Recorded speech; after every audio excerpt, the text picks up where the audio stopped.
మహాదేవుడును మన రక్షకుడైన యేసుక్రీస్తు వారి పవిత్రమైన నామలో ఈ ఆరాధనలో పాలు పొందులు పొందినటువంటి మీ అందరికీ పేరు పేరిన వందనాలు. అందరికీ వందనాలండి.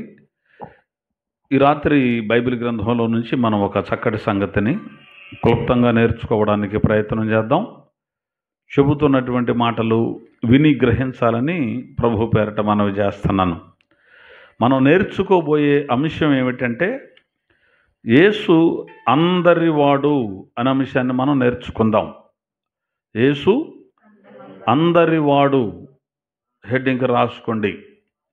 బైబిల్ గ్రంథంలో అపోస్తలుల కార్యాల గ్రంథం పేజీ నంబర్ 120, అపోస్తలుల కార్యముల గ్రంథము 17వ అధ్యాయం. అపోస్తలుల కార్యాల గ్రంథం 17వ అధ్యాయం 25వ వాక్యాన్ని ఒకసారి చదివి వినిపించండి. ఆయన అందరికిని జీవమును ఊపిరిని సమస్తమును దయచేయువాడు గనుక తనకు ఏదైనను కొదువై ఉన్నట్టు మనుషుల చేతులతో సేవింపబడువాడు కాడు. చాలండి, జాగ్రత్తగా విందాం. ఇక్కడ దేవుడు అనే ఆయనను గురించి వ్రాయబడుతున్నటువంటి మాటను మనం చదువుతున్నాం. ఆయన అందరికీ జీవమును ఊపిరిని సమస్తమును దయచేయువాడు గనుక తనకేదైనాను కొదువ ఉన్నట్టు మనుషుల చేతులతో సేవింపబడువాడు కాడు అని ఇక్కడ పౌలు భక్తుడు చెబుతున్నాడు. ఎవరితో చెబుతున్నాడు? ఏథెన్సు వాసులతో మాట్లాడుతున్నాడు పౌలు.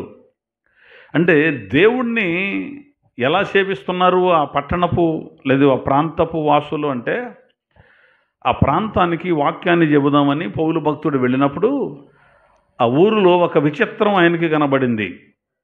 ఏమిటి అంటే, అనేక దేవతా విగ్రహాలు ఆ ఊరి నిండా ఉన్నాయి. చాలా రకాల దేవతా విగ్రహాలు కనపడ్డాయి. వాటన్నిటినీ ఆరాధిస్తున్నారు, ఆ విగ్రహాలను పూజ చేస్తున్నారు, బొమ్మలు పెట్టుకొని ఆరాధన చేస్తున్నారు ఆ ఊరి వాళ్ళు. అన్ని బలిపీఠాలు కనబడుతున్నాయి, దానిలో అన్ని దేవతల ఫోటోలు కనబడుతున్నాయి, దేవతల బొమ్మలు, వాటి పేర్లు చెక్కబడి ఉన్నాయి. అయితే ఒక బలిపీఠం ఉంది, అది విచిత్రం అనిపించింది పౌలుకి. ఏమిటి అని ఆయన పరిశీలిస్తే ఆ బలిపీఠం మీద ఒక మాట వ్రాయబడింది, ఏ బొమ్మ లేదు. ఒక మాట వ్రాయబడింది, తెలియబడని దేవునికి ఆరాధన అని రాయబడింది. అంటే వాళ్ళు చేసేటువంటి పని ఏమిటంటే, మనం తెలిసిన దేవతలను ఆరాధన చేస్తున్నాం. ఫలానా దేవత పేరు తెలుసు, ఫలానా దేవత పేరు తెలుసు, లేదా ఫలానా ఫలానా అని ఇవన్నీ తెలుసు. కానీ మనకు తెలియకుండా ఇంకా ఒక దేవుడు ఎక్కడన్నా ఉన్నాడేమో. అర్థమైంది మీకు? మనకు తెలియకుండా ఇంకా ఒక దేవుడు ఏమన్నా ఉన్నాడు అనుకో, మళ్ళీ ఆయన బాధపడతాడుగా. మరి ఆయన్ని మనం ఆరాధన చేయకపోతే మనకు సమస్య ఏర్పడుతుందిగా అని ఒక బలిపీఠం కట్టి ఆయనకు కూడా ఆరాధన చేద్దాం. ఆయన ఎవరో మీకు తెలుసా? మీకు తెలీదు, నాకు తెలీదు. తెలియబడని దేవునికి అక్కడ కూడా పూజ చేసామనుకో దేవుడు సంతోషపడతాడుగా అనే ఉద్దేశంతో వారు ఒక బలిపీఠాన్ని కట్టుకున్నారు. ఆ సందర్భాన్ని, ఆ పరిస్థితిని చూసి ఆయన చెబుతున్నాడు, మీరు భక్తిపరులని నాకు అర్థమవుతుంది, అతి దేవతా భక్తి పరులు మీరు, మీ భక్తి బాగానే ఉంది. అయితే నాకు ఒక విచిత్రం కనబడింది. తెలియబడని దేవునికి అని ఒక బలిపీఠం మీద ఉండి అక్కడ మీరు దానికి కూడా ఆరాధన చేస్తున్నారు. ఆ తెలియబడని దేవుని గురించే నేను మీకు తెలియజేయడానికి వచ్చాను అన్నాడు పౌలు. దేవునికి మహిమ కలుగునగాక. అప్పుడు అందరూ ఇప్పుడు పౌలు అనేటువంటి అని వచ్చాడంట, రండిరా అని పిలుచుకున్నారు. ఏం చెబుతున్నాడు ఆయన అంటే, తెలియబడని దేవుని గురించి తెలియజేస్తాడట ఈయన. మనకు తెలిసిన దేవతలు చాలామంది ఉన్నారు, తెలియకుండా ఏదన్నా దేవుడు ఉన్నారేమో అనుకుని మనం ఒక బలిపీఠం కట్టాం కదా, ఆరాధిస్తున్నాంగా. మనం ఆరాధించే దేవుడు, తెలియకుండా మనం సేవించే దేవుడు ఒక ఆయన ఉన్నాడు కదా, ఆయన్ని గురించి చెప్పడానికి వచ్చాడంట రండి అని మొత్తం ఆయన దగ్గర కూడుకున్నప్పుడు ఆయన చెబుతున్నాడు. 24 నుంచి చదివితే, జగత్తును అందలి సమస్తమును నిర్మించిన దేవుడు తానే ఆకాశమునకును భూమికిని ప్రభువై ఉన్నందున హస్తకృతములైన ఆలయములలో నివసింపడు. ఆయన అందరికీ జీవమును ఊపిరిని సమస్తమును దయచేయవాడు గనుక తనకు ఏదైనాను కొదువ ఉన్నట్టుగా మనుషుల చేతులతో సేవింపబడువాడు కాడు. మరియు ఆయన యావత్ భూమి మీద కాపురముండుటకు ఆయన ఒకరి నుండి ప్రతి జాతి మనుషులను సృష్టించి అని అక్కడ చెబుతాడు. ఈ దేవుని గురించి చెబుతూ ఆయన అన్నాడు, జగత్తును అందరి సమస్తమును నిర్మించాడట దేవుడు. తానే ఆకాశమునకును భూమికిని ప్రభువై ఉన్నందున హస్తకృతములైన ఆలయాలలో ఆయన నివాసం చేయుడు. ఆయన ఎలాంటి వాడు? దేవుడు ఆకాశానికి భూమికి కూడా ఆయన ప్రభువు. సమస్తం కంటికి కనబడుతున్నదల్లా ఆయనే సృష్టించాడు. అది దేవుడు అంటే. అలాంటి దేవుడు హస్తకృతములైన ఆలయాలలో నివసింపడు. మనమేదో మన చేతులతో ఒక ఇల్లు కట్టి, ఒక మందిరం కట్టి, ఒక దేవాలయం కట్టి, ఆ దేవాలయంలో ఇదిగో ఈయనే దేవుడును ఒకటి ప్రతిష్ఠిస్తే దాంట్లో కూర్చొని ఉండేవాడు కాదు దేవుడు.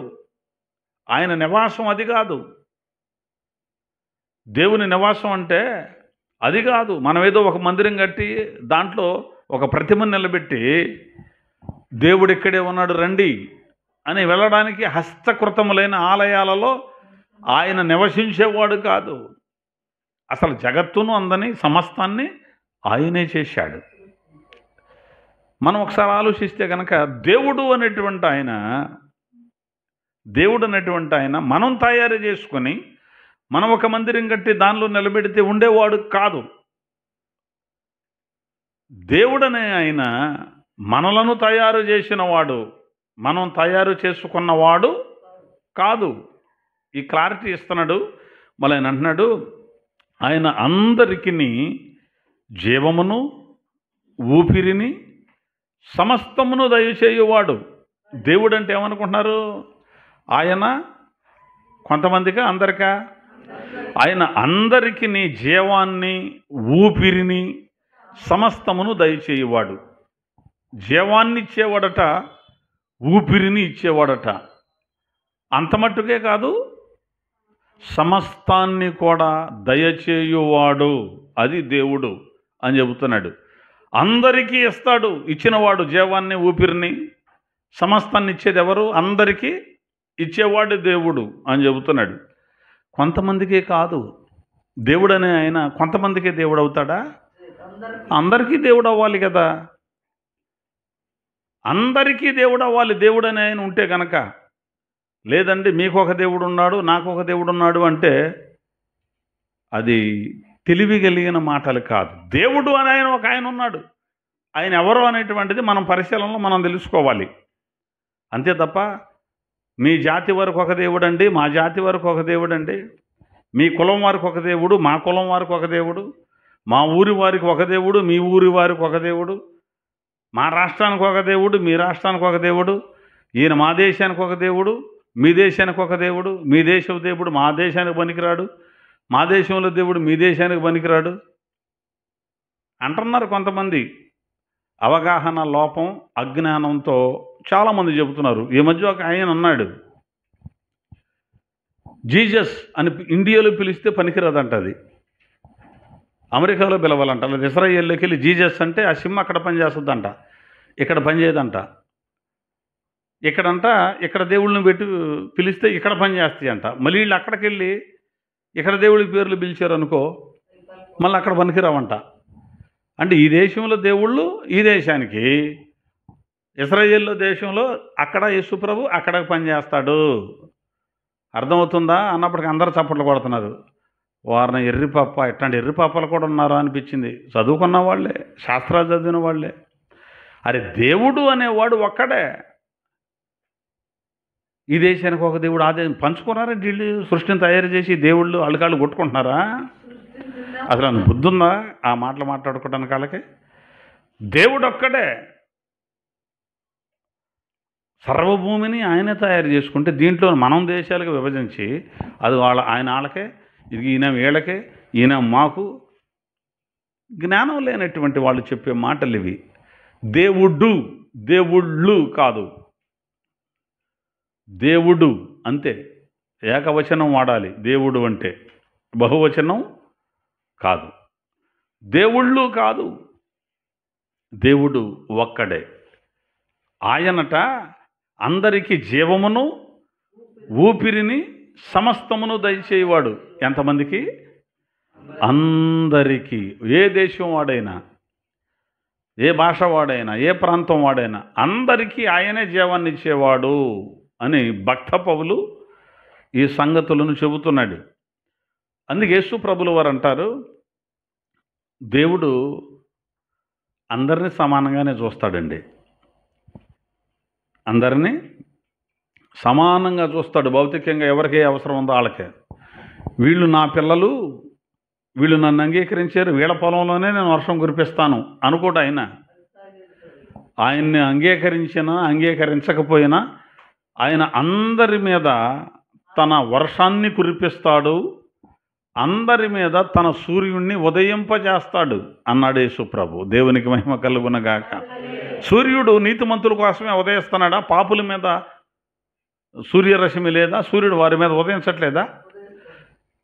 దేవుడు వర్షాన్ని కురిపించి పంటలు పండించేది యేసయ్యను అంగీకరించిన వాళ్ళకి మాత్రమేనా?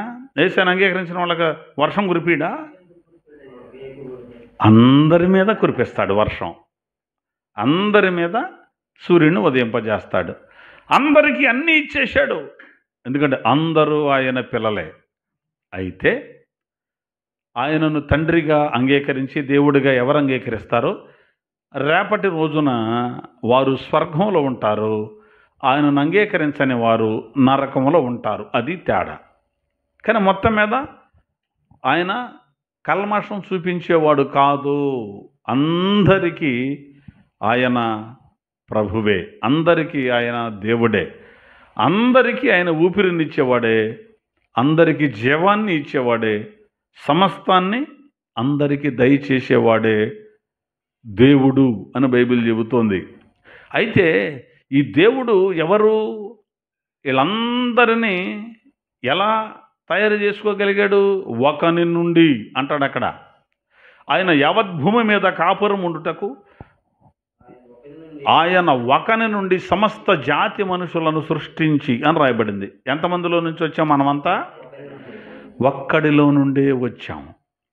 మన తాత ఎవరు అంటే ఫలానా, మరి వాళ్ళ తాత ఎవరో ఫలానా, వాళ్ళ తాత ఎవరో, వాళ్ళ తాత ఎవరో, వాళ్ళ తాత ఎవరో అని వెనక్కి వెళితే ఆదాం దగ్గరికి వెళ్ళాలి. ఆదాం తాత దగ్గరికి వెళ్ళాల్సిందే, ఆడెవడైనప్పటికీ కూడా. సృష్టి ఎక్కడ ప్రారంభించబడిందో, ఫస్ట్ మానవుడు ఎక్కడ ఏర్పాటు చేయబడ్డాడో ఆయనలోనికి వెళ్ళాల్సిందే మనమంతా. ఆయనలో మనమంతా ఉన్నాం. ఆదాము అనే ఆయనలో నుంచి మనమందరం వచ్చాం. కాబట్టి ఆ ఒకని నుండి సమస్త జాతి మనుషులను దేవుడు సృష్టించాడు. ఇది మనం తెలుసుకోవలసినటువంటి ప్రాముఖ్యమైనటువంటిది. ఆ ఒకనిని సృష్టించింది ఎవరు? ఆదామును సృష్టించింది ఎవరు? దేవుడైన యెహోవా అని రాయబడింది. దేవుడైన యెహోవా అంటే యేసు ప్రభు కాదు అంటున్నారు చాలామంది. యేసు అని ఈ భూమి మీద మనిషిగా పుట్టాక ఆయన యేసు అన్నారు. శరీరధారిగా వచ్చినప్పుడు రక్షించడానికి వచ్చాడు కాబట్టి రక్షకుడు అని అర్థం ఇచ్చే యేసు అనే పేరు ఆయనకి పెట్టబడింది ఇక్కడ. అంతకు పూర్వం ఆయన యెహోవా. దేవునికి మహిమ కలుగునగాక. ఆయన యెహోవా అంతకు పూర్వం. కానీ తండ్రి అని పిలువబడుతున్న యెహోవా కాదు, కుమారుడు అని పిలువబడిన యెహోవా. ఈ జ్ఞానం అందరికీ లేదు, ఇది మనం గుర్తుపట్టాలి. ఈ జ్ఞానం అందరికీ లేదు.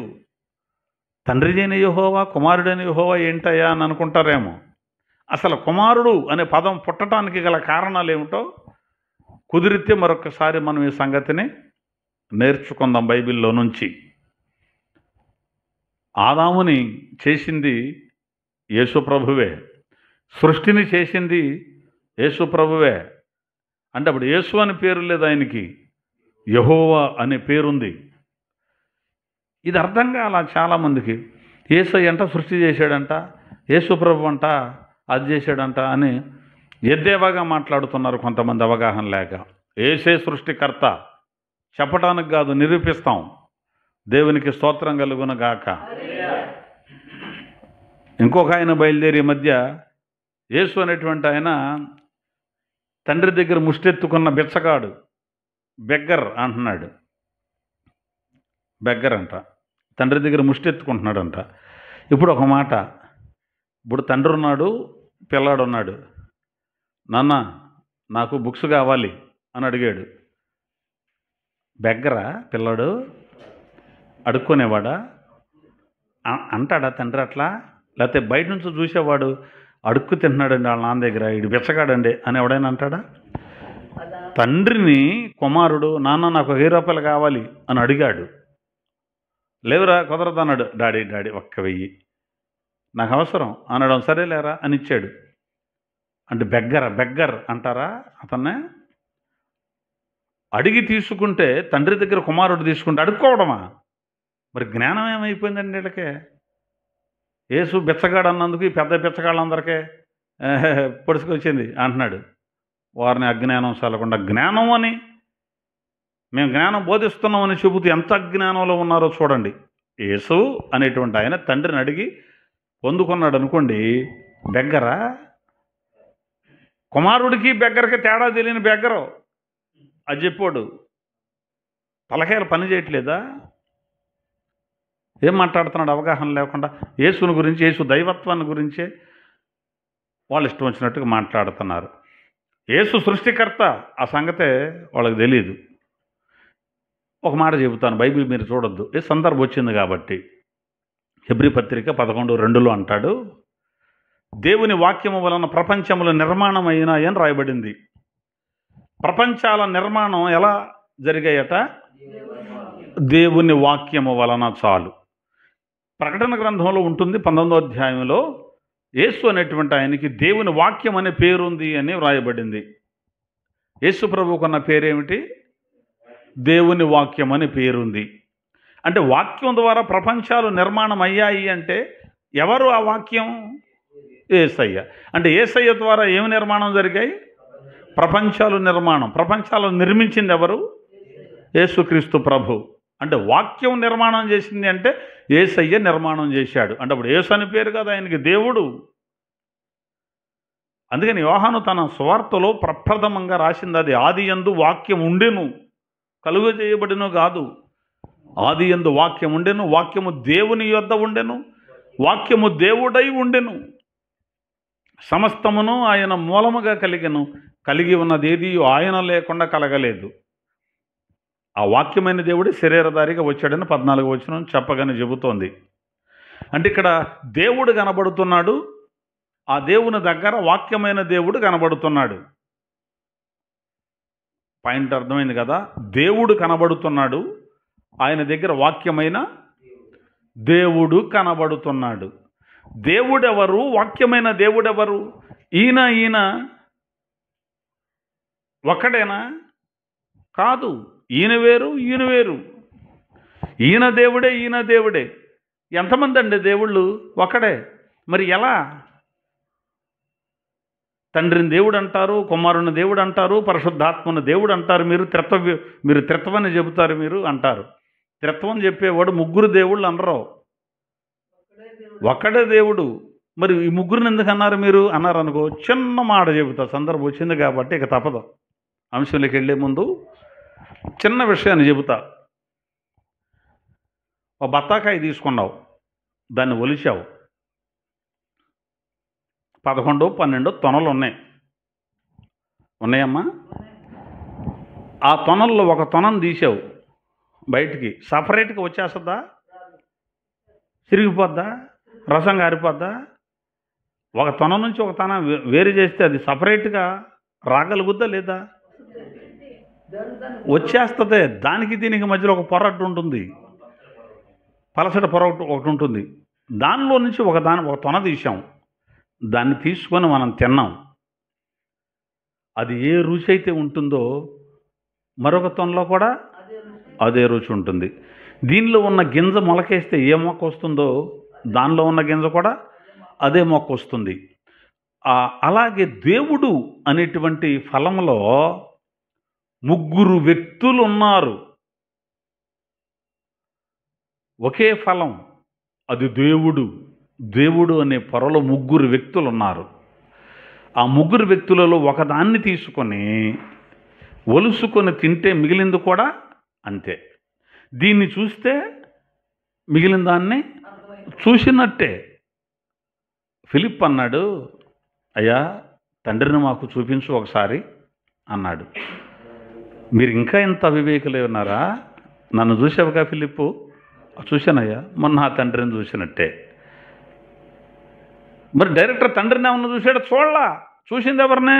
నన్ను చూశావు, ఆయన చూసినట్టే. అంటే ఈయన తండ్రితో ఈక్వల్, దేవునితో సమానుడు. అందుకే దేవునితో సమానంగా ఉండుట విడిచిపెట్టకూడని భాగ్యం అని ఎంచుకోకుండా విడిచిపెట్టి వచ్చాడు. ఆ ఫలంలో ఉన్నటువంటి మిగిలిన 2 తొనలు అక్కడ ఉంటే 1 తొన బయటకు వచ్చింది.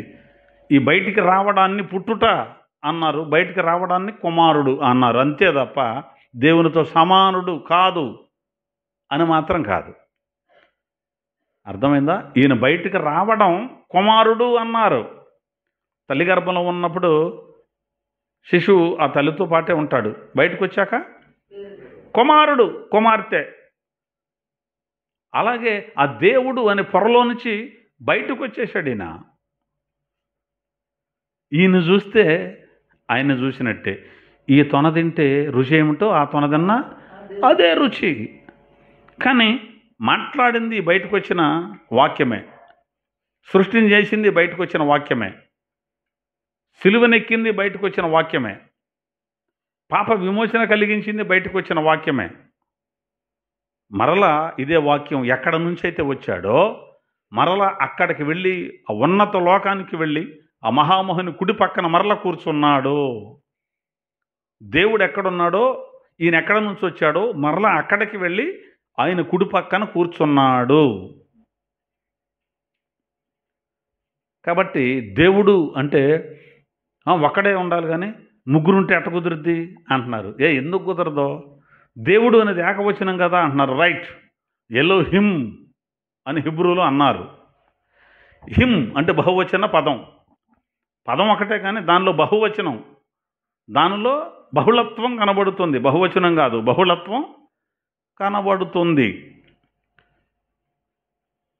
మహనయీం అన్నారు 2 శానలు కలిపి. అర్థమవుతుందా? ఇమ్ అనే పదం ఒకటే కానీ బహుళత్వాన్ని చూపిస్తుందన్నమాట. షరాఫిం, నెఫీలిం, ఇమ్ అనేటువంటి పదానికి. అలాగే తెలుగులో మనం సహజంగా అనుకున్నట్టు సమాజము.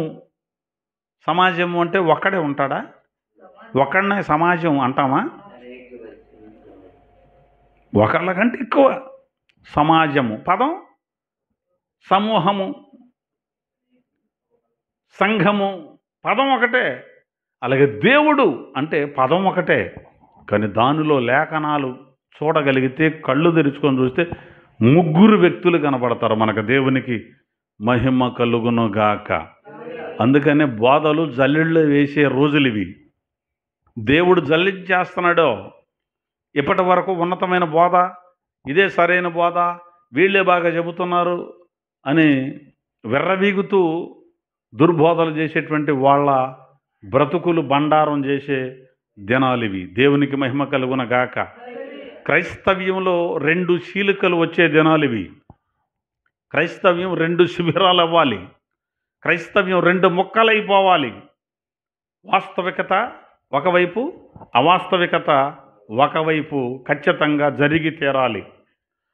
అక్రమము విస్తరించుట చేత అనేకుల ప్రేమ చల్లారుతుంది. ఆడు ప్రేమ ఎంతో ఇప్పుడు తేలిపోద్ది. అబద్ధ ప్రవక్తలు, అబద్ధ బోధకులు వచ్చి సాధ్యమైతే ఏర్పరచబడిన వారిని సహితం మోసపుచ్చుటకై గొప్ప మహత్కార్యాలు, సూచక్రియలు జరిగిస్తారు. కొంతమంది అబద్ధ బోధకులు వచ్చి అబద్ధ బోధను బోధిస్తారు. మేము క్రీస్తులు అంటారు. అసలు క్రీస్తు దైవత్వాన్ని తృణీకరించేవాడు క్రైస్తవుడు కాదు. ఇది గుర్తుపెట్టుకోండి. యేసుక్రీస్తు దైవత్వాన్ని తృణీకరించేవాడు క్రైస్తవుడే కాదు. అంటే యేసు ఎవరో వారికి అర్థం కాలేదు. త్రిత్వం అంటే ఏమిటో వాళ్ళకి కనీస అవగాహన లేదు. తెలుసుకోకుండా మాట్లాడుతున్నారు చాలామంది. ఓకేనా? సరే, మొత్తం మీద మొదలుపెట్టింది ఒకటి, మొత్తం మీద అందరివాడు అన్నాం కాబట్టి ఆయన ఎవరో తెలియాలి కాబట్టి ఈ సంగతులు మనం చూసాం. మొత్తం మీద మన అంశం ఏమన్నాను, యేసు అందరివాడు. అందరివాడైనప్పుడు ఈయన ఏం చేశాడు? అందరికీ జీవమును, ఊపిరిని, సమస్తమును దయచేయువాడు అని మనం. నేను అందరివాడు అన్నాం కదా, చూపిస్తాను ఏ ఏ విషయాల్లోనూ. చాలా సంగతులు ఉంటాయి కానీ మచ్చుకు 2 లేదా 3 మాట కూడా చెబుతాను. లూకా సువార్త 2వ అధ్యాయం 10వ వచనం. లూకా సువార్త 2వ అధ్యాయం 10వ వచనం.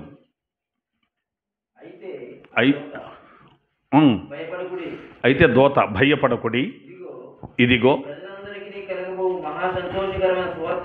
ఎంతమందికి? ప్రజలలో కొందరికా? అందరికా? ఈయన అందరి వాడు కదా మన అంశం అది. ప్రజల అందరికీ కలుగబోవు మహా సంతోషకరమైన సువర్తమానము నేను మీకు తెలియజేయుచున్నాను. దావీదు పట్టణమందు నేడు రక్షకుడు మీ కొరకు పుట్టి ఉన్నాడు. ఈయన ప్రభువైన క్రీస్తు. దేవునికి మహిమ కలుగునగాక. దేవదూత చెబుతున్న మాట ఏమిటంటే, అందరి కొరకు ఈయన పుట్టాడట. రక్షకుడు మీ కొరకు పుట్టి ఉన్నాడు. ఎంతమంది కోసం పుట్టాడినా? అందరి కొరకు. ఈయన అందరి వాడు. ఇది ఆ కులం వాళ్ళ కోసం పుట్టాడండి, ఈ కులం వాళ్ళ కోసం పుట్టాడండి, ఇది వీళ్ళ కోసమేనండి, వాళ్ళ కోసం కాదండి అని కదా, అందరి కొరకు పుట్టాడు. ఆదాము మొదలుకొని రేపు ఆఖరణ పుట్టబోయే వాడి వరకు కూడా యేసయ్య పుట్టాడు. ఈయన అందరి కొరకు పుట్టాడు. పుట్టి అక్కడ విచిత్రంగా ఏమాట అన్నాడంటే, మనందరం ఎప్పుడు వినే మాటే, ఈయన యేసుక్రీస్తుని గురించి, ఈయన ప్రభువైన క్రీస్తు అన్నాడు. పుట్టింది ఎవరట? ఎవరైనా? ప్రభు అయిన క్రీస్తు. ఎందుకు పుట్టాడు? అక్కడే అన్నాడు, ఆ పైనే. ఎందుకు పుట్టాడు? చదువు. దావీదు పట్టణమందు నేడు రక్షకుడు మీ కొరకు పుట్టి ఉన్నాడు. ఈయన ప్రభు అయిన క్రీస్తు. పుట్టింది ఎవరట? రక్షకుడు పుట్టాడు. రక్షకుడు పుట్టాడా? పుట్టి రక్షకుడు అయ్యాడా? ఈ ఒక్క మాటను మనం ఆలోచిస్తే చాలు. రక్షకుడు పుట్టాడా? పుట్టి రక్షకుడు అయ్యాడా? రక్షకుడే పుట్టాడని చెబుతున్నాడు దోత అక్కడ. చెబుతుందా? చెబుతున్నాడా? చెబుతున్నాడు. దోత చెబుతుంది అనకూడదు. దోతల గురించి మీరు ఎక్కడైనా చదవండి బైబిల్లో, పుంలింగం వాడారు, స్త్రీలింగం వాళ్ళ. అర్థమవుతుందా? కాబట్టి నేడు రక్షకుడు మీ కొరకు పుట్టి ఉన్నాడు. ఇప్పుడు మన ఇంట్లో ఒకడు పుట్టడం అంటే పోలీసు పుట్టాడని అంటారు ఎవడన్నా? లేదా టీచర్ పుట్టాడండి, లేదా పాస్టర్ పుట్టాడని అంటారు ఎవడన్నా? ఎందుకనే? వాడు ఏమవుతాడు? వాడు పాస్టర్ అవుతాడు, మాస్టర్ అవుతాడు, డాక్టర్ అవుతాడు, యాక్టర్ అవుతాడు, పనిహిమనోడు అవుతాడు, పనికొచ్చినోడు అవుతాడు, రౌడీ అవుతాడు, గోండా అవుతాడు, దొంగ అవుతాడు, తెలియదు కదా. అందుకని చెప్పలేము. మరి ఇక్కడ దోత ముందే చెబుతున్నాడు ఏమని? రక్షకుడు మీ కొరకు పుట్టి ఉన్నాడు. రక్షకుడు పుట్టాడట. అంటే యేసు అనేటువంటి ఆయన శరీరధారికి భూమి మీదకి వచ్చినప్పుడే ఉన్నవాడు కాడు. అర్థమవుతుందా? శరీరధారిగా వచ్చాడు. అంతకు మునుపు ఆయన దేవుడు. దేవునికి మహిమ కలుగునుగాక. దేవుడే మానవుడిగా పుట్టాడు. ఎందుకు పుట్టాడు? అంత అవసరం ఏమొచ్చింది దేవుడికి? దేవుడు మానవుడిగా ఎందుకు రావాలి? ఇప్పుడు మనం మందిరానికి వచ్చామంటే ఏదో ఒక కారణం ఉంది కాబట్టి వచ్చాం. మనం ఏదైనా ఊరు వెళుతున్నాం, ఒక కారణం ఉంది కాబట్టి వెళ్తున్నాం. ఏ కారణం లేకుండా ఏ ఊరు పడితే ఆ ఊరు తిరుగుతామా? ఏ పని లేకుండా, ఏ కారణం లేకుండా ఈ ఊరు ఆ ఊరు తిరుగుతున్నాడు అంటే ఏమంటారు? పాపం పిచ్చివాడండి, మైండ్ సరిలేదు, అందుకని వదిలిపెడితే ఇటు కూడా తిరుగుతాడని కట్టేసామండి అంటారు కొంతమందిని. మనమే ఏదన్నా ఇక్కడ నుంచి ఒక చోటకు వెళ్ళాలంటే కారణం లేకుండా అడుగు పెట్టమే. మరి దేవుడు శరీరాన్ని తొడుక్కొని భూమి మీదకి వచ్చాడు కాబట్టి భూమి మీదకి ఆయన పుట్టాడు అన్నారు. అంతకుముందు లేడని కాదు. ఆయన అంతకుముందు లేని స్థితి అంటే ఏం లేదు. ఆయన ఉన్నవాడు. మరి ఏం పని మీద వచ్చాడు ఇక్కడికి? మనుషులందరూ పాపులు గనక వారి పాపాల నుండి విడిపించడానికి వచ్చాడు. మనుషుల పాపాలు విడిపించడానికి దేవుడు ఎందుకు రావాలి? ఏమండి, దేవుడు ఎందుకు రావాలి? అక్కడే కూర్చొని మీ పాపాలు ఉఫ్ అంటే పోవా? ఏమండి, పోవా? ఉఫ్ అంటే పోతే. కానీ న్యాయం ఒప్పుకుంటుందా? మళ్ళీ న్యాయాన్ని మించి న్యాయం ఎక్కడదండి అంటే ఆయన న్యాయవంతుడు అని మనం చెప్పాలి. మీ పాపాలు అంటే పోవా? అసలు పాపం చేయకుండా ఉందురు కాక అన్నాడు అనుకో, దేవుడు మనుషుల పాపం చేయకుండా ఉందురు కాక అన్నాడు అనుకో, ఇంకెవడైనా చేయగలుగుతాడా? చేయలేడు. మరి ఎందుకు అంటలేదు దేవుడు అట్ట? అనొచ్చుగా. ఏమండి, అనొచ్చు కదా. ఒక దెబ్బతో పోద్దు కదా, ఇదంతా ఎందుకు? పాపం చేయకుండా ఉందురుగాక అని ఆయన ఒకటి ఏర్పాటు చేసి అటు వదిలిపెట్టేయడానికి అలాగే ఉంటాం. ఇప్పుడు ఉదాహరణకు ఒక రోబో ఉంది, ఏదో ఒక ప్రోగ్రాం దానికి ఏర్పాటు చేసి షిప్లో పెట్టి దానికి పెట్టి మనం స్విచ్ ఆన్ చేసాం, దాని పని చేస్తూ ఉంటుంది. ఏది మనం ఏ ప్రోగ్రాం అయితే ఏర్పాటు చేసామో అదే ప్రోగ్రాం చేస్తుంది. ఇంకా ఎక్కువ ఏమైనా చేస్తుందా? మనం ఏదైతే డిజైన్ చేసామో అదే చేయాలి అది. అలాగే దేవుడు మీరు ఎప్పుడు నన్ను స్తుతించండి నేను ప్రోగ్రాం చేసి వదిలిపెడితే వాళ్ళు స్తుతిస్తున్నారు అనుకో, ఆయనకి ఏమైనా ఆనందంగా ఉంటుందా? ఈయన డిజైన్ చేసి పెట్టుకున్నాడు కాబట్టి అవి అంటున్నాయి. ఇప్పుడు మనం స్విచ్ చేస్తే ఫ్యాన్ తిరిగిందని సంతోషపడిపోతామా? నా మాట వింటుంది ఫ్యాన్, నా మాట వింటుంది ఫ్యాన్ అని. దానివల్ల సంతోషం ఉండదు. వ్యక్తిగత స్వేచ్ఛనిచ్చి, వ్యక్తిగత స్వాతంత్ర్యం ఇచ్చి, అప్పుడు సెంటర్కి వెళ్ళరా ఒకసారి అంటే అలాగే నాన్న అని వస్తున్నాడు అనుకో పిల్లాడు, బా నా మాట విన్నాడండి అంటారు. ప్రోగ్రాం మనం సెట్ చేసి రోబోని అట్లా తయారు చేస్తే మన మాట రోబో ఎందని ఇవ్వడం సంతోషపడతాడా? దేవుడు మనకు స్వాతంత్ర్యం ఇచ్చాడు, అందుకే పాపం అనేది ఇంకా ఉంది. మనకి స్వాతంత్ర్యం ఇచ్చాడు కాబట్టి పాపం ఉంది. ఆయన మనల్ని గౌరవించాడు కాబట్టి పాపం ఉంది. ఇదిగో నాయనా, ఇలా ఉంటే నువ్వు స్వర్గానికి వెళతావు, ఇలా ఉంటే నువ్వు నరకానికి పోతావు. ఈ రెండు నీ ముందు ఉంచా, నీకేది కావాలో అని స్వాతంత్ర్యం ఇచ్చాడు. అంతే తప్ప పాపానికి వెళ్తాడు ఆయన చేయబట్టుకొని లాక్కురాడు. ఆయన ఏంటంటే చెప్పిస్తాడు, సేవకుని పంపి వాక్యం చెప్పిస్తాడు. నువ్వు పాపంలో ఉన్నావు, నరకానికి పోతావు, ఇది వాక్యం పిలుస్తుంది రా అంటాడు. అప్పుడైనా సరే నీ ఇష్టమైతే వస్తావు, కష్టమైతే మానేస్తావు. నువ్వు చెప్పొద్దు, నువ్వు ఆ మాటే చెప్పొద్దు అంటున్నారు కొంతమంది, పాపం అవగాహన లేక. భయం వేసేస్తుంది యేసయ్యని గురించి చెబుతుంటే. జనాలు మారిపోతుంటే భయం వేసేస్తుంది. మరి సాతానికి భయమే కదా, ఆ రాజ్యం కూలిపోతుందని. కాబట్టి పాపం అనేది ఉండడానికి కారణం ఏంటంటే దేవుడు మనకిచ్చిన స్వాతంత్ర్యమే. కాబట్టి మనిషి పాపి అయిపోయారు, అందరూ పాపులే. ఎవరన్నా పాపం చేయని వాళ్ళు ఉన్నారా? ఈయన అందరి వాడు, అందరూ పాపులే. అర్థమవుతుందా? అందరూ పాపం చేసి దేవుడిచ్చే మహిమను పొందలేకపోయారు. ఈయన అందరివాడు, కానీ అందరినీ పాపం నుంచి విమోచించడానికి ఈయన మానవుడిగా పుట్టాడు. ఆయన ఎందుకు రావాలండి? ఇంకెవరైనా పంపించవచ్చుగా. ఎవరిని పంపినా, ఏ వ్యక్తిని పంపినా వాళ్ళు ఆ మనుషుల్లో నుంచే రావాలి, ఆదాములో నుంచే రావాలి. ఏ వ్యక్తి అయినా ఆదాములో నుంచే రావాలి, భార్య భర్తలకే పుట్టాలి. కానీ దేవుడు అలా ఈ భూమి మీదకి రాదలుచుకోలేదు. ఎందుకంటే ఆదాములో నుంచే వచ్చాడు అనుకో, ఆదాము ఆల్రెడీ పాపి, అతనిలో నుంచి వచ్చిన జనాంగం ఏమవ్వాలి? పాపులు అవుతారు. కానీ ఆదాముతో సంబంధం లేకుండా మరొక ఆదాము రావాలి, మరొక ఆదాము రావాలి. ఆదాము ప్రారంభంలో పాపి కాదు. దేవుడు తీసుకొచ్చినప్పుడు, పంపించినప్పుడు, తయారు చేసుకున్నప్పుడు ఆయన పాపి కాదు. కొన్ని పనులు చేసి పాపి అయ్యాడు. ఆయనలో నుంచి వచ్చిన వాళ్ళు పాపులు కాదు, మొత్తం పాపులేక. అయితే ఇక్కడ ఒక విషయం చెబుతున్నాను.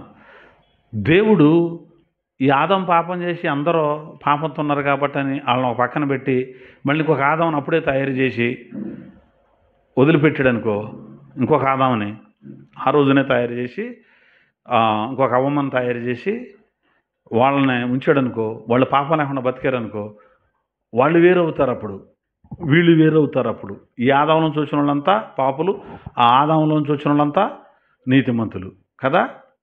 అంటే ఈ ఆదాముతో సంబంధం లేకుండా ఇంకొక ఆదామును తయారు చేస్తే, అట్లాగే ఈ ఆదాముతో సంబంధం లేకుండా మరొక ఆదాముగా దేవుడు శరీరధారి అయి రావలసి వచ్చింది. దేవునికి మహిమ కలుగునగాక. అందుకే ఆయనను కడపటి ఆదాము అన్నారు. కడపటి ఆదాము అనే పుస్తకంలో యేసుప్రభు ఔన్నత్యాన్ని గురించి రాశాను నేను. ప్రింట్ అయిన తర్వాత చదువుదాం, ఓకేనా? కాబట్టి ఈయన దేవుడి శరీరాన్ని తొడుక్కొని అందరి పాపాల కోసం వచ్చి వీళ్ళందరి పాపాలు ఈయన మీద వేసుకొని అందరినీ ఏం చేశాడు? తప్పించాడు. అందుకోసం అందరి కోసం ఈయన పుట్టవలసి వచ్చింది. అందరి కోసం ఈయన రక్తమాంసాల్లో పాలివాడయ్యాడు. రక్తమాంసాల్లో ఈయన పాలివాడయ్యాడు. రక్తమాంసాల్లో ఈయన ఎందుకు వచ్చాడు? మనం రక్తమాంసాల్లో ఉన్నాం కాబట్టి. అందుకే అన్నాడు హెబ్రీ పత్రిక 2:14 కాబట్టి ఆ పిల్లలు రక్తమాంసములు గలవారైనందున ఆ ప్రకారమే మరణం యొక్క బలము గలవానిని అనగా అపవాదిని మరణము ద్వారా నశింపజేయుటకును జీవితకాలమంతా మరణ దాస్యమునకు లోబడిన వారిని విమోచించుటకును ఆయన కూడా రక్త మాంసములలో పాలివాడు ఆయన. అందుకు వచ్చాడండి రక్తమాంసాల్లోకి. మనిషిగా వచ్చాడు, మనిషిగా పుట్టాడు. ఆయన మనిషిగా పుట్టాడు కనుక ఇక మనిషే, 100% మనిషే. అర్థమవుతుందా? మనిషిగా ఆయన పుట్టాడు. ఎవరి కోసం? కొంతమంది కోసమేనా? అందరి కోసం పుట్టాడు. మనిషిగా పుట్టాడు. పుట్టిన తర్వాత ఆయన 100% మానవుడే. ఒక మనిషి దేవుణ్ణి ఎలా చేరుకోవాలో, ఒక మనిషి దేవుని ద్వారా ఎలా కొన్ని ఆశీర్వాదాలు పొందుకోవాలో, ఒక మనిషి దేవునితో ఎలా ఐక్యం కలిగి ఉండాలో, దేవుణ్ణి ఎలా అడగాలో, దేవుని ద్వారా ఎలా కొన్ని ఈవులను పొందుకోవాలో ఈయన నేర్పించాడు. దేవునికి స్తోత్రం కలుగునగాక. అందుకే ఈయన నా సొంతంగా నేనేది చేయను, నా తండ్రి ఏదైతే నాకు నేర్పించాడో అదే నేను చేస్తున్నాను అన్నాడు. అర్థమవుతుందా? నన్ను ఆయనే మరణం నుంచి తప్పిస్తాడు అన్నాడు. ఆయనే నాకు తోడు అన్నాడు. ఆయన ఏదైతే నాకు చెప్పాడో నేను అదే చేస్తున్నాను అన్నాడు. నా అంతటి నేను ఏమీ చేయను, ఆయన చెప్పిందే చేస్తున్నాను. మనం కూడా అలా అనాలి. మనిషి అనేవాడు ఈయనలాగా బ్రతికి చూపించాలని మనకు మాదిరి యేసయ్య జీవించి చూపించాడు. ఆయన మానవ రీత్యా ఉన్నప్పుడు, మనిషిగా ఉన్నప్పుడు చేసినవి పట్టుకొని అదిగో ఆయన నాకంటే గొప్పవాడు అంటున్నాడు, అదిగో ఆయన చెప్పింది నేను చేస్తున్నాను అంటున్నాడు, అదిగో ఆయన పంపిస్తే నేను వచ్చాను అంటున్నాడు. ఈయనవిడిదే అంటున్నారు తెలియక. హెబ్రీ పత్రికలో ఆయన అన్నట్టుగా ఆయన శరీరధారి అయిన దినములలో, ఎవరో యేసుప్రభు శరీరధారి అయిన దినాలలో ఆయనట తన్ను మరణము నుండి తప్పించగలిగిన వానికి ప్రార్థనలను యాచనలను ఆయన సమర్పించాడట. ఇది కుమారుడై ఉండి మరణం నుంచి తప్పించి ఆయనకి ప్రార్థన చేశాడు, యాచించాడు, అది గడుకుంటున్నాడు అన్నారు. అసలు ఆన్సర్ అక్కడే ఉందండి. ఆయన ఎప్పుడు ఈ పనులు చేసింది? శరీరధారి అయి ఉన్న దినములలో అన్నాడు పౌలు గారు. బోధది. మరి శరీరధారి అయిగా ఉన్నప్పుడు ఆయన శరీరధారే, మానవుడే, 100% మనిషే. అర్థమవుతుందా? సగం సగం మనిషిగా రాలా, పూర్తిగా మనిషిగానే వచ్చి ఒక మనిషి ఎలా బ్రతకాలో బ్రతికి చూపించడానికి భూమి మీద ఆయన పుట్టాడు. కాబట్టి ఈయన అందరి కొరకు భూమి మీద పుట్టాడు. ఈయన ఎవరో కాదు, ప్రభువైన క్రీస్తు. నేడు రక్షకుడు మీ కొరకు పుట్టి ఉన్నాడు. ఈయన ప్రభువైన క్రీస్తు. ఎవరో కాదు, ప్రభువు ఈయన.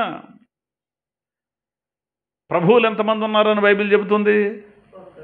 ఒక్కడే. ప్రభు ఒక్కడే. తండ్రి అయిన దేవుడు ఒక్కడే. ఆత్మ ఒక్కడే. బాప్తిస్మం ఒక్కటే. విశ్వాసం ఒక్కటే. ప్రభువు ఒక్కడే అన్నప్పుడు ప్రభువైన యెహోవా అని పిలిచింది బైబిల్. యెహోవా దేవుడిని ఏమని పిలిచింది? ప్రభువైన యెహోవా అని పిలిచింది. ఇప్పుడు ఆ ప్రభువైన యెహోవా ఎవరో? యేసు ప్రభువే. కాదంటారా?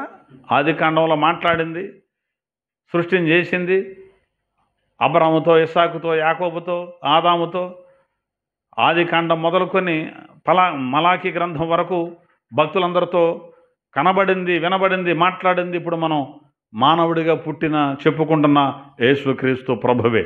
దేవునికి మహిమ కలుగునగాక. కాబట్టి ఈయన అందరి వాడు, అందరి కోసం ఏమయ్యాడట? పుట్టాడు. రెండో మాట కూడా చూపించేస్తాను, సమయం అయిపోతుంది. తిమోతికి రాసిన మొదటి పత్రిక 2వ అధ్యాయం 6వ వచనం. 2:6 తిమోతికి రాసిన మొదటి పత్రిక. ఈయన అందరి కొరకు విమోచన క్రయ ధనముగా తన్ను తానే సమర్పించుకొనెను. చాలు. ఈయనట ఎంతమంది కోసం? అందరి కొరకు విమోచన క్రయధనముగా తన్ను తానే సమర్పించుకున్నాడు. విమోచన క్రయధనం అంటే విడుదల వెలగా, విడుదల వెల. విమోచన క్రయధనం అంటే అందరూ పాపంలో బంధింపబడి పాపానికి బానిస అయినప్పుడు ఈయన వచ్చి వెల చెల్లించి అందరినీ తప్పించాడు, అందరినీ రక్షించాడు. అందరినీ, ఈ జాతి ఆ జాతి, ఆ దేశం ఈ దేశం కదా, అందరినీ విమోచించాడు. దేవునికి మహిమ కలుగునగాక. అందరినీ విమోచించాడు. అయ్యా మరి మా కులం వేరు, మా గోత్రం వేరు, మరి మమ్మల్ని కూడా యేసుబాబు ఏమన్నా రక్షిస్తాడా? మమ్మల్ని కూడా పాపం నుంచి రక్షించడానికి ఆయన ఒప్పుకుంటాడా? మేము కూడా మందిరానికి వచ్చి వాక్యం వింటే రాణిస్తారా? అందరూ రావచ్చు. కొందరున్నారు, అప్రాచ్యుడా నువ్వెవడవరా ఈ దేవాలయంలో అడుగు పెడుతున్నావు, మైలు పడిందిరా అంటున్నారు. ఎవడో ఒకడొచ్చి కాలు పెడితే మైలు పడిందంట, అంటే దేవుడికే మైలు అంటిందంట. ఇక నీ మైలు ఏం చేస్తాడు? నువ్వు వెళ్తేనే మైలు పడ్డాడు, నువ్వు అడుగు పెడితేనే మైలు పడిపోయినాడు, నీ మైలేమో ఇంకేం పోగొడతాడు? బూడిద. అట్లాంటి వాడు దేవుడు ఎట్టవుతాడు? కానీ ఇలా కాదు. నువ్వెవడవైనా సరే, అయ్యా నా పాపాలు కూడా ఆయన తీసేస్తాడా? నీ పాపాలు నా పాపాలు ఏంటి బాబు? మన అందరి పాపాలు ఏనాడో తీసేశాడు. అయితే నువ్వు దానిలోకి వస్తే చాలు, ఆయనలోకి వస్తే చాలు, ఆయన మార్గంలోకి వస్తే చాలు, నీ పాపాలు కూడా పోతాయి. అందరి కొరకు ఆయన విమోచన క్రయధనాన్ని చెల్లించేశాడు. ఎప్పుడో రక్షణ తెచ్చి అక్కడ పెట్టాడు, నువ్వు వెళ్ళి జేబులో వేసుకొచ్చుకోవటమే. ఇక ఏం లేదు. అయ్యా రక్షించు రక్షించు, అయ్యా రక్షించు రక్షించు నువ్వు మోకాళ్ళ దండ చేతులు ఎత్తినా, అరే బాబు తెచ్చి అక్కడ పెట్టారా, వెళ్ళి తీసుకొచ్చుకో అంటున్నాడు. నాకు అదంతా నన్ను రక్షించు నన్ను రక్షించంటే పోరాక అవతలకి ఇప్పుడు బాగు చేస్తాడు, నేను జ్ఞానం లేనివాడా అంటాడు. ఎక్కడ పెట్టావు ఈ రక్షణ? అదిగో కల్వరి శిలువలో. ఆ శిలువ రక్తాన్ని నువ్వు ఆశ్రయించి మారు మనస్సు పొంది బాప్తిసం పొంది తండ్రి దగ్గరకు చేరుకోవచ్చు. ఇది దారి. ఆయనది రక్షణను తెచ్చిపెట్టాడు, దాన్ని తీసుకోకపోతే ఆయన ఏం చేస్తాడు? రక్షణను సిద్ధం చేసే ఉంచాడు ఆయన. ఇంకా నన్ను రక్షించో నన్ను రక్షించో రక్షించో రక్షించో ఏంటి? రక్షణ తీసుకొచ్చి అక్కడ పెడితే 2000 ఏళ్ల క్రితమే, అయ్యా నన్ను రక్షించు బాబు, అయ్యా నన్ను రక్షించు, మళ్ళీ రక్షణ మళ్ళీ రావాలా? రక్షణ పక్కనే ఉంది, దాన్ని ఏం చేయాలి? మారు మనసు పొందు, ముంచడు బాప్తిసం పొందు, సంఘంలో చేర్చబడు, ఆయన శరీర రక్తాలను తీసుకో, యేసయ్య చెప్పినట్టు నడు, అదే రక్షణ. అది వదిలిపెట్టి ఇంకా రక్షించు, ఈ చేయకుండా రక్షించు రక్షించండి అంటే కుదిరితే ఎట్లా ఉందంటే, ఈనాడు కొంతమంది క్రైస్తవులకి ఎవడికో ఒక పెట్టు దొరికింది, దాని నిండా వజ్రాలు ఉన్నాయి. ఏమన్నాయి? వజ్రాలు ఉన్నాయి, కాదు దానికి తాళం వేసి ఉంది. ఈ పెట్టు ఒకటి సంఖలో పెట్టుకు తిరుగుతున్నాడు, నా దగ్గర వజ్రాలు వజ్రాలు ఆకలి అవుతుందా డబ్బులు అంటున్నాడు. నా దగ్గర వజ్రాలు ఉన్నాయి, నీ దగ్గర ఉంటే నాకేం దగ్గర ఒక వజ్రమే. తీర్థానికేమో తాళం వేసి ఉంది, కుదరట్లా.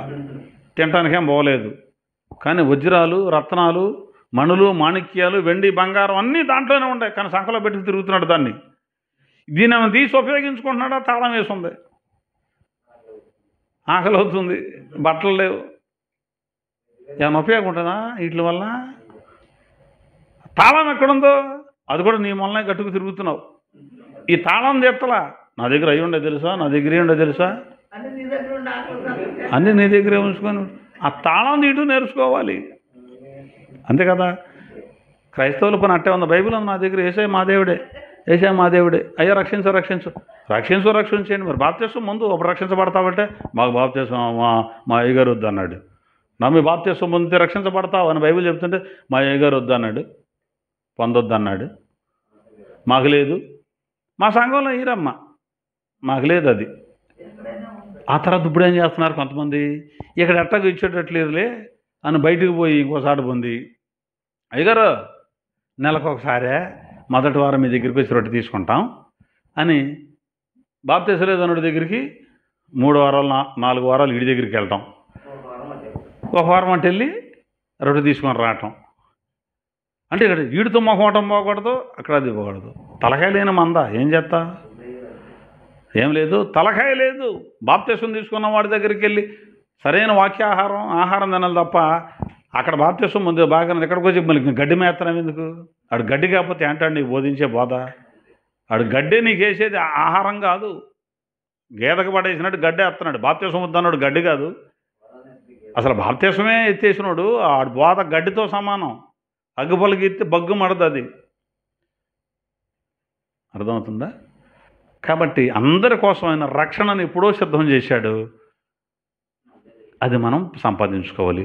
అందరికీ లేదు, అందరికీ జ్ఞానం లేదు అన్నాడు. అందుకే అందరికీ ఈ జ్ఞానం లేదు. అపోస్తల కార్యగ్రంథం 17వ అధ్యాయం 30 వచనం చూడండి. అందరూ మారు మనసు పొందాలి అని చెబుతుంది బైబిల్. ఎంతమంది? అందరూ.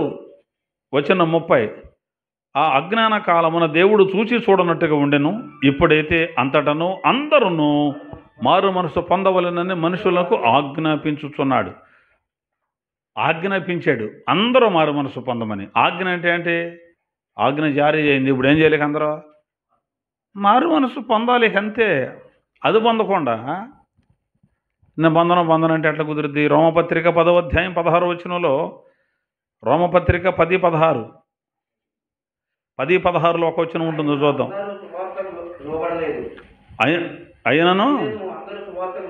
అయినను అందరూ సువార్తకు లోబడలేదు. చాలు, అయినను అందరూ సువార్తకు లోబడలేదు. ఆయన రక్షణ తీసుకొచ్చి అక్కడ పెట్టి సువార్త ప్రకటింపజేస్తున్నాడు. అయ్యా రండి, ఇదిగో రక్షణ పొందండి, రండి వినండి, రక్షణ పొందండి అని చెబుతున్నాం మాలాంటి వాళ్ళం వెళ్ళి. ఆయన అందరి కోసం కదా రక్తం కార్చింది. అందరూ నమ్మారా సువార్తనే? నమ్మలేదు. నమ్మకపోతే ఎవరేం చేస్తారు?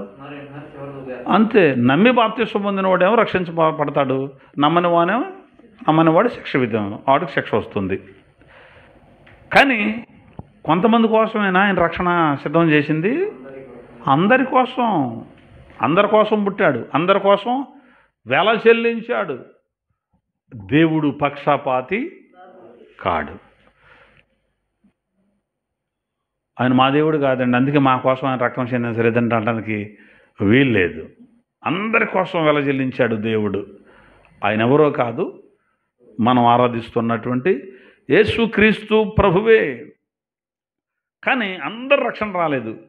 కానీ సేవకుల బాధ్యత ఏంటనుకుంటున్నారు? ఇక్కడ అన్నాడు, రోమపత్రిక 11వ అధ్యాయం 14వ వచనం. రోమపత్రిక 11వ అధ్యాయం 14వ వచనం చదవండి గట్టిగా. 11:14.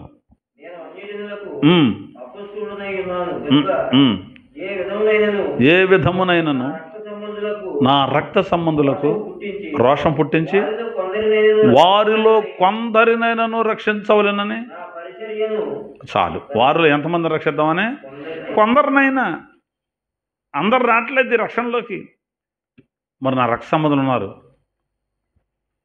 నా బంధువులు ఉన్నారు, నా స్నేహితులు ఉన్నారు, వారిలో కొందరినైనా రక్షించాలి అని పౌలు గారు ఇక్కడ మాట్లాడుతున్నాడు. అసలు సాధ్యమైతే, ఈయన అన్నాడు, సాధ్యమైతే నేను క్రీస్తులోంచి వేరైపోయి శాపగ్రస్తుడిని అయిపోయినా సరే నేను ఆ రక్త సంబంధుల్ని రక్షించుకోవాలనుకుంటున్నాను నేను అన్నాడు. అర్థమవుతుందా? ఈయన అందరి వాడు యేసయ్య. అందరి కోసం పుట్టాడు, అందరి కోసం విమోచన వెల చెల్లించాడు. ఆయన అందరూ రక్షించబడ్డారా? లేదు. కొందరినైనా రక్షించుకోవాలని స్వార్థ చేస్తున్నాను అన్నాడు పౌలు గారు. ఇవాళ మనందరి ప్రయాస కూడా అదే, సేవకుల ప్రయాస అదే, బోధకుల ప్రయాస అదే. కొంతమందినైనా సరే, కొందరినైనా అగ్నిలో నుంచి లాగినట్టు లాగాలి అని. కానీ ప్రభువా నన్ను రక్షించు రక్షించు రక్షించు అని అరవద్దు, జైలధికారిలాగా అడగాలి. అయ్యలారా రక్షణ పొందుటకు నేనేం చెయ్యాలి? అది అప్పుడు ఇలా చెయ్యి ఇలా చెయ్యి ఇలా చెయ్యని బైబిల్ చెప్పింది. అలా చేస్తే రక్షణ వస్తుంది అంతే. అలా చేయకుండా నన్ను రక్షించు రక్షించు రక్షించు రక్షించు, ఆ పెట్లో కనుక వజ్రాలన్నీ పెట్టుకొని తాళం తీయకుండా నాకు ఆశీర్వాదం ఇయ్యే, నాకు ఆశీర్వాదమే, నాకు ఆశీర్వాదమే, నాకు ఆశీర్వాదమే, నీ దగ్గర ఉన్నదేంటి? అదే కాదు, దాన్ని వాడుకోవటం తెలియట్లా.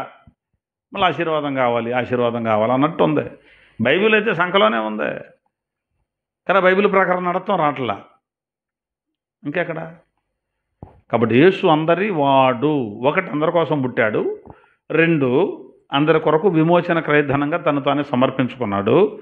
మూడో మాట నేను చూపించి ముగిచ్చేస్తాను. అపోస్తల కార్యాల గ్రంథం 10వ అధ్యాయం 36వ వచనం. ఇది అందరికీ తెలిసిన వాక్యం. 10:36 యేసుక్రీస్తు అందరికీ ప్రభువు అని రాయబడింది. ఈయన ఎంతమందికి ప్రభువు? అందరికీ ప్రభువు. అందరికీ అంటే ఆదాం తాత దగ్గర మొదలుకొని ఆఖరివాడి వరకు అందరికీ. అటు క్రీస్తు పుట్టిన దగ్గర నుంచి అవతల వాళ్లకు, క్రీస్తు పుట్టిన దగ్గర నుంచి యువతలే వాళ్లకు, క్రీస్తు పూర్వం ఉన్న జనాలకు, క్రీస్తు శకపు జనాలకు కూడా ఈయన ప్రభువే. అందరికీ అంటే అదే అర్థమవుతుందమ్మా. ఈయన అందరికీ ప్రభు. ఈయన దావీదుకు కూడా ప్రభువే. దావీదు కుమారుడు అన్నారు అందరూ. యేసుప్రభు వెళ్ళి రోజున అన్నాడు, అయ్యా మరి క్రీస్తుని గురించి మీకేం తోచున్నది అన్నాడు. యేసుప్రభు వెళ్ళి అడుగుతున్నాడు, క్రీస్తుని గురించి మీకేమి తోచుతున్నది, క్రీస్తు ఎవరు అని అడిగాడు. వాళ్ళు అన్నారు, క్రీస్తు దావీదు కుమారుడు అన్నారు. ఓహో, దావీదు కుమారుడేనా? దావీదు కుమారుడే క్రీస్తు అన్నారు. మరి అలాగైతే దావీదు ఒక రోజున ఒక మాట చెప్పాడు. మీరు కీర్తన గ్రంథంలో చదివి ఉంటారుగా అని ఒక విషయాన్ని చెబుతున్నాడు. దావీదు ఏమన్నాడో చెబుతున్నాడు. నేను నీ శత్రువులను నీ పాదముల క్రింద పాదపీఠముగా చేయు వరకు నీవు నా కుడి పక్కన కూర్చుండమని ప్రభువు నా ప్రభువుతో చెప్పాను అని దావీదు క్రీస్తుని ప్రభువు అన్నాడుగా. దావీదే క్రీస్తుని ప్రభువు అని చెబుతున్నప్పుడు మరి ఆ దావీదుకి క్రీస్తు కుమారుడు అని మీరు ఎలా చెబుతున్నారు అన్నాడు. ఇది నేను ఈ యేసుక్రీస్తు అందరికీ ప్రభువు అనే అంశంలో చెప్పాను. అది చూడండి యూట్యూబ్లో, అర్థమవుద్ది. ఆ ఒక్క పాయింట్ మీదే మాట్లాడాను. కాబట్టి దావీదుకి ఈయన ప్రభు, అందరికీ ప్రభు అంటే దావీదుకు కూడా ఈయన ప్రభువే. మళ్ళొకటి, తండ్రి అని మనం పిలుస్తున్నాం కదా, ఆ తండ్రి అయిన దేవుడే. ఇప్పుడు చదవద్దు, హెబ్రీ పత్రిక 1వ అధ్యాయం 8వ వచనం నుండి 10వ వచనం వరకు చదివితే తండ్రి అయిన దేవుడే కుమారుడిని అంటున్నాడు దేవా అని పిలిచాడు. 10వ వచనంలో అంటాడు ప్రభువా అన్నాడు. కుమారుణ్ణి తండ్రి ఏమన్నాడు? ప్రభువా, ఆది యందు నీవు భూమికి పునాది వేసితివి, ఆకాశములు కూడా నీ చేతి పనులే అన్నాడు. ప్రభువా అని తన కుమారుని గురించి చెప్పాడు అంటున్నాడు హెబ్రీ గ్రంథకర్త. కాబట్టి అందరికీ ప్రభువే, మనకే ప్రభువే. మన పూర్వం అంటే క్రీస్తు పూర్వం ఉన్న జనాంగాలకు, భక్తులకు కూడా ప్రభువే. చివరికి యెహోవా అనే తండ్రి అనబడిన దేవుడే యేసయ్యను ఏమని పిలిచాడు? ప్రభువా అన్నాడు. కాబట్టి అందరికీ ప్రభు, అందరి కొరకు పుట్టాడు, అందరి కొరకు చనిపోయాడు, అందరికీ ప్రభువు అయ్యాడు. దేవునికి మహిమ కలుగునగాక. కాబట్టి యేసుక్రీస్తు అందరివాడు, కొందరివాడు కాదు. యేసు అందరివాడు. నువ్వే కులమైన పర్వాలా, ఏ మతమైన పర్వాలా, ఏ వర్గమైనా, ఏ జాతి అయినా, ఏ దేశమైనా, ఏ రంగైనా, ఏ భాష అయినా, యేసయ్య నన్ను కూడా క్షమిస్తావా అని ఆయన అడిగితే, ఈనాడు నీ కోసం రక్షణ సిద్ధం చేశాను నా కుమారుడా, వచ్చాయి అంటాడు యేసయ్య. కాబట్టి ఈ వర్తమానం విన్న తర్వాత తడవ చేయకుండా ఉన్న పాటున వచ్చేయాలి క్రీస్తులోకి. ఉన్న పాటున మారు మనసు పొందాలి, ఉన్న పాటున బాప్తిస్వం పొందాలి, ఉన్న పాటున నేను పాపిని, నా పాపానికి విముక్తి యేసే అని గుర్తుపట్టి ఆయన నావాడు కూడా అని ఆలోచించి యేసయ్యలోనికి వచ్చి పాప విముక్తి పొంది పరిశుద్ధుడిగా బ్రతుకుతూ ఒకనాటికి క్రీస్తులోనికి వెళ్ళి క్రీస్తుతో కలిసి పరలోకంలో ఉందువుగాక. దేవుడు మనందరిని కూడా పాపం నుంచి విమోచించి పవిత్రతలో నడుపునుగాక. మనందరికీ అనుగ్రహించిన రక్షణలు మనము చేర్చబడుదుముగాక, సంఘంలో స్థిరపడుదుముగాక, ఆయన రాకడకు సిద్ధపాటు కలిగి ఉందుముగాక. దేవుడి మాటలు మనందరి వినికిడిలో స్థిరపరుచునుగాక. ఆమెన్. కళ్ళు మూసుకోండి, ప్రార్థన చేసుకుందాం.